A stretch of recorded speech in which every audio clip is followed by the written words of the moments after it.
শীতের সময় এই বাইরে কাজ করতে যতটাই ভালো লাগে, গ্রীষ্মকালে ঠিক ততটাই কষ্ট হয়। শীতের সময় তো বেশ ভালোই রোদ সবসময় সারা দিনই থাকে, কিন্তু গ্রীষ্মকালে এতটাই চড়া রোদ থাকে যে বাইরে বসে বেশিক্ষণ কাজ করা যায় না। সেই জন্য সবসময় চেষ্টা করি বাইরের কাজগুলো যাতে ফার্স্ট মর্নিং সেরে নেওয়া যায়।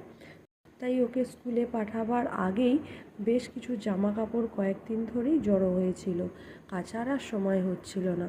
তো সেই জন্যই আজকে এইগুলোকে সব সকাল সকাল কেচে নিলাম, কারণ রোদ গরমের জন্য বাইরে বসে কাচতে খুব কষ্ট হয়। নমস্কার বন্ধুরা, ঘরোয়া পিয়ালির সবুজ সকালে তোমাদের সবাইকে স্বাগত। মাঝে শরীরটা বেশ কয়েক সপ্তাহ খুবই খারাপ ছিল, যে কারণে ভিডিও কন্টিনিউ করতে পারিনি, তার জন্য দুঃখিত। তোমরা কেমন আছো সবাই? আশা করি ভালো আছো।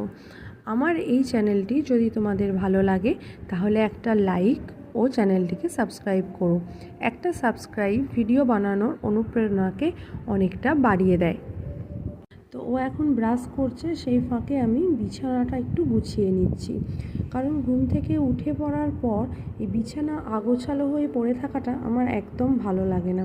মনে হয় যত তাড়াতাড়ি বিছানাটা ভালো করে ঝেড়ে পরিষ্কার করে গুছিয়ে নেব, একটা যেন ঘরের কাজ এগিয়ে যায়। আর বিছানা যতক্ষণ না ঠিক করে গোছানো হচ্ছে নিজের মনের মতো করে, ততক্ষণ ভালো লাগে না। এই রাস্তার ধারে বাড়ি হওয়ার জন্য একটা অসুবিধা ভীষণ ফেস করতে হয়, সেটা হচ্ছে ধুলো।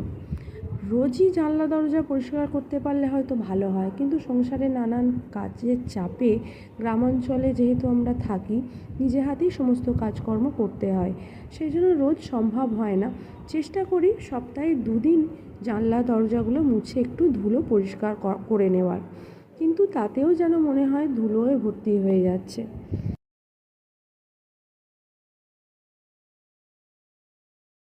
মিষ্টু যেহেতু ছোট, তাই ওর বেশিরভাগ কাজই আমাকেই করে দিতে হয়। এই যেমন ধরো স্কুলে যাওয়ার সময় ওকে ড্রেস পরিয়ে দেওয়া, একটুখানি তাড়াতাড়ি করে ওকে খাইয়ে দেওয়া, স্কুলের গাড়িতে তুলে দেওয়া, এমনকি তার পড়াশোনার স্কুলের সমস্ত হোমওয়ার্ক, এগুলো আমি একা করি।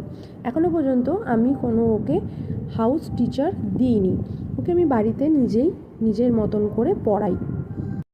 আমি মনে করি বাড়িতে মা বাবা যেভাবে তার ছেলে মেয়েকে পড়াবে বা কিছু শেখাবে, সেটা কখনোই কোনো হাউস টিচার রেখে শেখানো সম্ভব হয় না।